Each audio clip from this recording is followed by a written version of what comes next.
सो है guys, news boy. तो सबसे पहले हम लोग बात कर रहे थे कॉमेडियन नलिन यादव के बारे में। 2021 में मुनावर फारूकी आपको पता होगा जेल गए थे। क्यों? क्योंकि मध्य प्रदेश इंदौर में वो एक स्टैंड अप कॉमेडी के दौरान हिंदू देवताओं का मजाक उड़ाए थे। एंड नलिन यादव भी बता दो उसी दिन परफॉर्म किए थे, वो ओपन किए थे मुनावर फारूकी के लिए, जिसके लिए उनको भी जेल हुआ। इनफैक्ट मुनावर फारूकी से 1 महीना ज्यादा वो जेल में काटे। बट रिसेंटली नलिन यादव अपने से रिलेटेड कुछ सीरियस अपडेट्स दिए। वो बताए कि जब से वो कंट्रोवर्सी हुआ है तब से उनके घर में 7-8 बार अटैक हो चुका है। इनफैक्ट रिसेंटली ही 4 जन उनको एंड उनके भाई को अटैक किए। ऑल्सो वो बताए कि पुलिस उनका बिल्कुल भी मदद नहीं कर रहे। रिसेंटली जो अटैक हुआ उसका तो उनके पास सीसीटीवी फुटेज भी था, इसके बावजूद पुलिस एफआईआर दर्ज नहीं करते। यहाँ तक कि रिसेंटली जिन्होंने अटैक किया उनमें से एक जन को तो नलिन यादव एंड उनके दोस्तों ने पकड़ के पुलिस स्टेशन भी ले गए। इसके बावजूद पुलिस कुछ नहीं करी। नलिन बताया कि जो पुलिस है वो भी थक गया है ना उनका कंप्लेंट सुन सुन के, कि भाई कितना आएगा कंप्लेंट करने। बहुत ही ज्यादा इमोशनल हो रहे थे ना नलिन अपने वीडियो में। वो कहे मैं हार चुका हूँ जिंदगी से। मैं छोटा सा क्लिप दिखा देता हूँ। पूरा वीडियो अगर आपको नलिन यादव का देखना है तो link is in the description.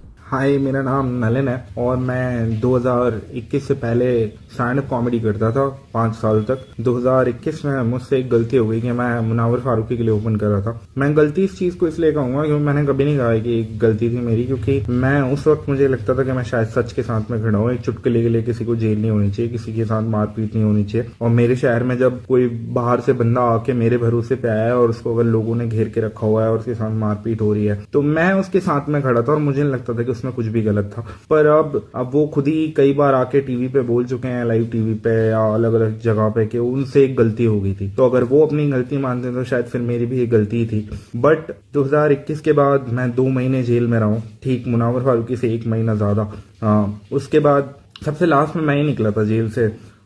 हमारी ऑलरेडी बहुत सारी सिचुएशंस खराब थी और ये जेल वेल से निकलने में हम फाइनेंशियली बहुत ब्रोक हो गए थे और मेंटली भी। बट फिर भी हम बहुत होपफुल थे कि अब शायद चीजें सही हो जाएंगी, क्योंकि मेरे मीडिया में इंटरव्यूज आ रहे थे, मेरे पास कई लोगों के फोन आते थे, we want to support you. और ये वेट करते करते आज 2025 हो गया है और इन 4 सालों में 5 सालों में मेरे घर पे कम से कम 7-8 बार अटैक हो चुका है। मैं हर बार पुलिस के पास जाता हूँ और हर बार अपनी एफआईआर कराने की कोशिश करता हूँ, लेकिन पुलिस मेरी तरफ से हमेशा एक बहुत छोटी सी एफआईआर कर देती है। और अब एक नई चीज पुलिस ने कर दी है कि वो उनकी तरफ से एक क्रॉस एफआईआर लॉज मेरे ऊपर कर देते हैं, जिसमें मेरे से भी बड़ी धाराएं उनके मेरे ऊपर लगा दी जाती हैं। जबकि क्राइम मेरे साथ होता है, मेरे पास हमेशा प्रूफ्स होते हैं। मैंने हर तरीके का प्रूफ, हर तरीके का गवाह, हर तरीके की चीज कोर्ट में, पुलिस में, हर वो दरवाजा जहां कानूनी रास्ते से हेल्प मांगी जा सकती थी, मैंने वहां वो हर चीज करके देख ली अपनी लाइफ में। तो चलिए नेक्स्ट अपडेट के बारे में बात करते चुकी टिकटॉक के बारे में। तो क्या टिकटॉक सच में इंडिया में वापस आ रहा है? कुछ दिन पहले आपको पता होगा बहुत सारे लोग हमारे इंडिया के टिकटॉक वेबसाइट को एक्सेस कर पा रहे थे बिना वीपीएन के, जिसके बाद रूमर फैलने लग गया था कि टिकटॉक वापस आ रहा है करके। बट फिर गवर्नमेंट ने क्लियर कर दिया कि ऐसा कुछ भी नहीं है। लेकिन क्या टिकटॉक इंडिया ने कुछ जॉब्स के लिए हायरिंग भी करना चालू कर दिया है गुड़गांव में? यस, टिकटॉक इंडिया ने रिक्रूटमेंट ओपन कर दिया है for 2 positions at its Gurgaon office. एक वो ढूंढ रहे content moderator, Bengali speaker, and दूसरा वो ढूंढ रहे wellbeing partnership and operations lead का। पता नहीं क्या चल रहा भाई। अगर गवर्नमेंट का माने तो टिकटॉक वापस नहीं आ रहा है, लेकिन अगर दूसरी तरफ से सोचे इंडिया एंड चाइना का रिलेशन अभी अच्छा हो रहा है तो शायद से टिकटॉक वापस भी आ जाए, पता नहीं। तो चलिए नेक्स्ट अपडेट के बारे में बात करते चुकी है एल्विश यादव के बारे में। तो क्या Elvish Yadav and actress Mahira Sharma date कर रहे हैं? क्योंकि एल्विश यादव कल अपने इंस्टाग्राम पर एक रील पोस्ट किए थे, ये वाला आप देख सकते हो। थोड़ा रोमांटिक किस्म का रील है ना, जिसके बाद होना क्या है, लोग स्पेकुलेट करने लगे कि क्या एल्विश यादव एंड माहिरा शर्मा डेट कर रहे हैं। स्पेकुलेशन इतना ज्यादा बढ़ गया कि एल्विश यादव को ट्वीट करके क्लैरिफाई करना पड़ा। वो लिखे प्रमोशनल रील है गाइस, इतना सीरियस मत हुआ करो। तो यहाँ एल्विश यादव क्लियर कर दिया कि वो दोनों डेट नहीं कर रहे, वो बस एक प्रमोशनल रील था। तो चलिए नेक्स्ट अपडेट के बारे में बात करते चुके हैं कर्नाटका यादगिर डिस्ट्रिक्ट के एक स्टूडेंट के शॉकिंग न्यूज के बारे में। एक 17 साल की स्टूडेंट जो कि क्लास 9 में पढ़ती है, वो एक बेबी बॉय को जन्म देती है स्कूल टॉयलेट में। इंसिडेंट बता दो 2-3 दिन पहले का ही है, जब वो स्टूडेंट के क्लासमेट्स वॉशरूम करने गए तब उन्हें दिखाई है। जिसके बाद उन्होंने स्कूल एडमिनिस्ट्रेशन को बताया इसके बारे में। इसके बाद वो 17 साल की स्टूडेंट एंड उसके बच्चे को हॉस्पिटल ले जाया गया तुरंत से। अभी दोनों का कंडीशन बता दूं स्टेबल है। बेसिकली वो लड़की के साथ 9 महीने पहले एक अनआइडेंटिफाइड पर्सन ने असॉल्ट किया था, जिसकी वजह से वो प्रेग्नेंट हुई। इस मामले में पुलिस इन्वेस्टिगेशन में पता चला कि जो बंदे ने 9 महीने पहले असॉल्ट किया था वो 17 साल की लड़की को, वो 28 साल का है। पुलिस अभी ज्यादा पूछताछ नहीं कर रहे वो लड़की के साथ, अभी काउंसलिंग वगैरह होगा एंड जब वो फुल्ली रिकवर हो जाएगी तब पुलिस अच्छे से पूछताछ करेगी ना कि एग्जैक्टली क्या हुआ था 9 महीने पहले, जिसने किया, क्या वो लड़की उसको जानती है। पुलिस ने अभी उस अनआइडेंटिफाइड बंदे के ऊपर केस रजिस्टर कर दिया है पॉक्सो का, क्योंकि लड़की माइनर है। ऑल्सो पुलिस ने 4 और जन के अगेंस्ट में केस रजिस्टर किया है, hostel warden, school principal, staff nurse and वो लड़की के भाई के अगेंस्ट में। क्यों? क्योंकि जो बच्चा पैदा हुआ वो स्कूल में हुआ एंड उसके बारे में हॉस्टल वार्डन या प्रिंसिपल ने पुलिस को बताया ही नहीं। और जिस हॉस्पिटल में ले जाया गया वहां की नर्स ने भी नहीं बताया, ऑल्सो वो लड़की के भाई ने भी पुलिस को नहीं बताया। तो चलिए नेक्स्ट अपडेट के बारे में बात करते चुकी है ललित मोदी के बारे में। जिन्हें नहीं पता बता दूं, ये आईपीएल के फाउंडर है, अभी तो भागे हुए हैं, वो यूके में रहते हैं। तो ये क्या करते हैं, 2008 के आईपीएल के दौरान का सबसे कंट्रोवर्शियल वीडियो रिलीज कर देते हैं। आप में से बहुत सारे लोगों को ये कंट्रोवर्सी के बारे में पता होगा, जो हरभजन सिंह ने श्रीशांत को थप्पड़ मारा था। तो वो वीडियो आज तक रिलीज नहीं किया गया था, लेकिन ललित मोदी एक इंटरव्यू के दौरान वो क्लिप रिलीज कर देते हैं, जहाँ क्लियरली दिखता है हरभजन सिंह श्रीशांत को थप्पड़ मारते हैं। बता दो इसको लेकर हरभजन सिंह ऑलरेडी बोल चुके हैं कि वो अगर अपने लाइफ से कोई इंसिडेंट हटाना चाहते हैं तो वो श्रीशांत वाला इंसिडेंट को ही हटाना चाहेंगे। वो एक इंटरव्यू में इसके बारे में कह चुके हैं। जो वीडियो ललित मोदी रिलीज किया, ऑफ कोर्स वहां थप्पड़ हरभजन सिंह मारते हैं। इसके बाद श्रीशांत एंड हरभजन के बीच में हीटेड आर्गुमेंट भी हो जाता है ना। इरफान पठान चीजों को शांत करने की कोशिश कर रहे थे, वीडियो में दिखता है। भाई ये वीडियो ललित मोदी 18 साल बाद रिलीज की है एंड इसको लेकर जो श्रीशांत की वाइफ है वो बिल्कुल भी खुश नहीं है। वो एक इंस्टाग्राम स्टोरी पोस्ट के लिखते हुए, same on you Lalit Modi and Michael clerk. बता दो ललित मोदी माइकल क्लर्क के साथ जो इंटरव्यू दिए, उसी इंटरव्यू में वो वीडियो रिलीज किया ना, इसलिए जो श्रीशांत की वाइफ है वो बोल रही है, shame on you Lalit Modi and Michael Clarke. You people are not even human to drag up something from 2008 just for your own cheap publicity and views. दोनों श्रीशांत एंड हरभजन इस चीज से काफी पहले मूव ऑन हो चुके हैं। वो दोनों अभी फादर्स है विद स्कूल गोइंग चिल्ड्रन। इसके बावजूद you try to throw them back into an old wound. Absolutely disgusting, heartless and inhuman. तो चलिए नेक्स्ट अपडेट के बारे में बात करते चुकी है रियल हिट के एक पॉडकास्ट के बारे में, जो वो किए थे सरिका तिवारी के साथ। अभी उन्होंने वो पॉडकास्ट को प्राइवेट कर दिया है। बेसिकली उस पॉडकास्ट से एक क्लिप काफी ज्यादा वायरल हुआ, जहां सारिका तिवारी क्लेम करती है कि राजस्थान में एक परंपरा के तहत शादी के बाद पहले ससुर, फिर देवर और फिर पति का रिलेशन होता है, और जो पहला बच्चा होगा उसे गिरा दिया जाता है, एबॉर्शन। तो इसको जो राजस्थान पुलिस है वो खुद फैक्ट चेक की है। वो उसी वीडियो के क्लिप को शेयर करते हुए लिखे, राजस्थान में ऐसी कोई परंपरा रस्म नहीं है, ये दावा फर्जी, झूठा एवं भ्रामक है। आप सभी से निवेदन है ऐसी फर्जी खबरों और अफवाहों पर ध्यान ना दे। फेक न्यूज प्रसारित करना कानूनन दंडनीय है। #say no to fake news। इस ट्वीट के नीचे बता दूं, काफी सारे लोग कमेंट्स में रिप्लाई कर रहे हैं ना कि जिस लड़की ने ये फेक क्लेम किया उसके अगेंस्ट में केस रजिस्टर कर देना चाहिए। द स्किन डॉक्टर लिखे, दंडनीय है तो कृपया दंड दे। खंडन तो लोग 2 दिन से कर ही रहे हैं, आप भी सिर्फ खंडन ही करेंगे तो फर्क क्या रह जाएगा। एक गौरवशाली राज्य पर इतनी बेशर्मी से इतनी घटिया परंपरा झूठ बोलकर थोपी गई, उसके कुछ परिणाम तो होने ही चाहिए। बाकी आप क्या सोचते हो इसके बारे में कमेंट करके जरूर बताना। तो चलिए नेक्स्ट अपडेट के बारे में बात करते चुकी है कॉमेडियन अभिषेक उपमन्यु के बारे में। बता दो ये अपने चैनल पर पिछले 1 साल से कोई भी stand up comedy video upload नहीं किया है। इनके स्टैंड अप कॉमेडी आपको पता होगा काफी ज्यादा वायरल होता है। तो ये कब अपलोड करेंगे अपना नया स्टैंड अप कॉमेडी वीडियो? किसी ने उनसे यही क्वेश्चन पूछा ना जब वो Q&A कर रहे थे अपने इंस्टाग्राम पर। वो क्या कहे आप देखिए। पहले इस क्वेश्चन का आंसर मैं रास्ते से हटाता हूँ। देखो यार,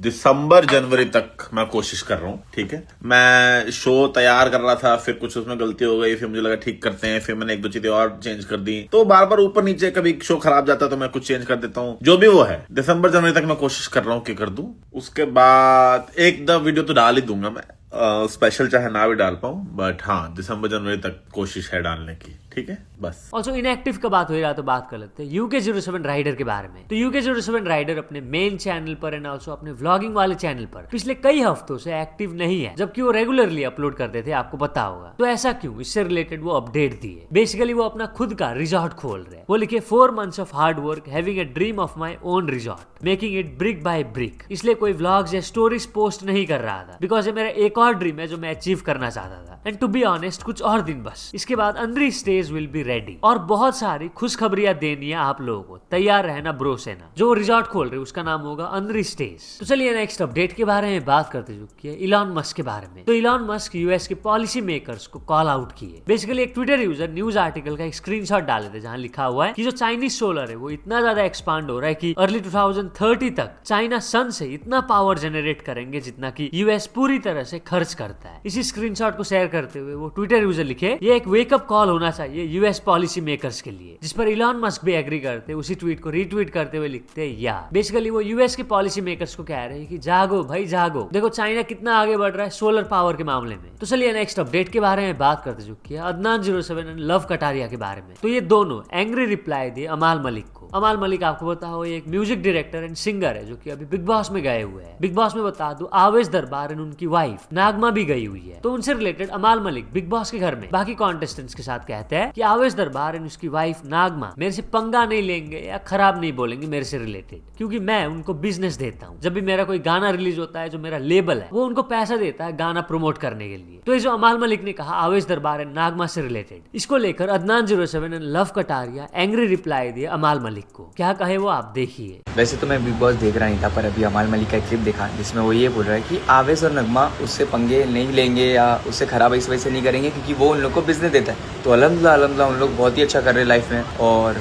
उन लोग शांत मिजाज के हैं, उन लोग अननेसेसरी पंगे नहीं करते हैं। दूसरी चीज़ अमाल मलिक, मैं भी तुम्हारे सॉन्ग प्रमोट कर चुका हूँ, तो ये मत बोलो कि तुम जेब से पैसे देते हो। जो लेबल रहता है जिनके गाने नहीं चलते तो वो लेबल वो गानों को चलाने के लिए, जैसे बहुत सारे सिंगर्स को जरूरत पड़ती है, बहुत सारे को नहीं पड़ती है, तो जिनको जरूरत पड़ती है उनको पुश देने के लिए लेबल पीछे से पैसा इन्वेस्ट करता है, समझे। तो पैसा तुम्हारे जेब से नहीं आता है। ये मत बताओ कि कंटेंट क्रिएटर है और उसको काम की जरूरत है तो वो तुम्हारे से अच्छी कर रहा है। मुझे बहुत भूख लगी है गाइस, मैं बकलावा खाने दुबई जा रहा हूँ। अरे हवाबाज नहीं, वो मेरे से कुछ फालतू नहीं बोल सकता। मैं उसको काम देता हूँ 20 लाख का प्रमोशन, मेरे गाने प्रमोट करता है हवाबाज। तो चलिए नेक्स्ट अपडेट के बारे में बात करते चुकी है मैगी डबल मसाला के बारे में। नेस्ले वालों ने कुछ नया लॉन्च किया है ना, मैगी डबल मसाला, जिसमें जो मसाला का सैचे होता है वो 2 होंगे। नॉर्मली मैगी के पैकेट में आपको पता होगा 1 मसाला सैचे होता है, बट मैगी डबल मसाला में होंगे 2 सैचे। तो क्या ये ठीक है, हेल्थ के लिए अच्छा है? इसी के बारे में बताते हुए फूड फार्मर एक वीडियो पोस्ट किए थे ना, आप देखिए। मैगी में 1 मसाला पैक काफी नहीं था कि अब मैगी ने 1 पैक में 2 मसाला सैशे लॉन्च किया है। आओ मैगी डबल मसाला को रिव्यू करते हैं। एस्ट्रोनॉमर के सीईओ ने भी रिसेंटली सीखा था कि लाइफ में 2 नहीं बस 1 चाहिए। इतने मसाले की जरूरत किसी को लाइफ में नहीं है। वैसे ही मैगी में भी 2 मसाले की जरूरत नहीं है। पहले मैगी में 1 सैशे होता था और किसी किसी को गलती से 2 निकल जाता था, लेकिन अब ये डबल मसाला मैगी में 2 सैशे होगा। 2 सैशे मतलब 1180 मिलीग्राम सोडियम। अडल्ट्स को मैक्सिमम 2000 मिलीग्राम सोडियम खाना चाहिए डेली और बच्चों को उससे भी कम। लेकिन इंडिया में हम एवरेज 4400 मिलीग्राम सोडियम खाते हैं डेली। ये हाई सोडियम डाइट से ब्लड प्रेशर बढ़ता है और ये एक कारण है कि इंडिया में 50% हार्ट अटैक्स 40 से बिलो एज के लोगों में हो रहा है। मेरे को लगता है मैगी डबल मसाला आपके हॉस्पिटल बिल को भी डबल कर देगा। मैगी को अपना टैगलाइन टेस्ट भी हेल्थ भी से चेंज करके 2 टेस्ट मेकर 1 पेस्ट मेकर रख लेना चाहिए। मैंने अपने पूरे लाइफ में मैगी का टेस्ट भी हेल्थ भी से बड़ा झूठ सिर्फ एक बार देखा है। तो चलिए नेक्स्ट अपडेट के बारे में बात करते चुकी है safest cities for women in India 2025 के लिस्ट के बारे में। कौन सा सिटी सबसे ज्यादा सेफ है भाई फॉर वुमेन? सबसे पहले नंबर पर है कोहिमा, इसके बाद है विशाखापट्टनम, इसके बाद है भुवनेश्वर, इसके बाद है आइजोल, इसके बाद गैंगटॉक, इसके बाद ईटानगर, इसके बाद मुंबई। तो चलिए नेक्स्ट अपडेट के बारे में बात करते चुकी है एक और शॉकिंग न्यूज के बारे में जो की है ओडिशा बालासोर से। एक 23 साल की लड़की को उनके ही लोकेलिटी का एक आदमी किडनैप करता है 6 महीने पहले। एंड वो बंदा कुछ और लोगों के साथ मिलकर कई बार वो लड़की का रेप करते पिछले 6 महीने में। जैसे तैसे करके जो विक्टिम है वो वहां से भाग निकली ना, एंड वो जाके सीधा पुलिस कंप्लेंट कर दी। वो बताई कि उनके साथ पिछले 6 महीने में कई बार किया गया, फिजिकली उनको टॉर्चर किया गया। इसी साल मार्च 3 तारीख को जो विक्टिम की मदर है वो पुलिस कंप्लेंट की थी ये कहते हुए कि जो मेरी बेटी है वो एक लड़के के साथ भाग गई है एंड मेरे 3 लाख के ज्वेलरीज वो ले गई है। अब 3 लाख रुपए के गहने घर पे नहीं है, तो शायद से वो 23 साल की लड़की एक्चुअली लड़के के साथ भागी थी, बट वो शायद से निकला हरामी एंड उसने एक काम किया। लड़की को अभी रिहेबिलिटेशन सेंटर में भेज दिया गया है। ऑल्सो पुलिस उन बंदों को अभी ढूंढने में लगे हुए है ना। तो बस आज के बस इतने अपडेट्स थे। और तो वीडियो पसंद आया तो लाइक जरूर कर देना। मिलते हैं अपने नेक्स्ट वीडियो में।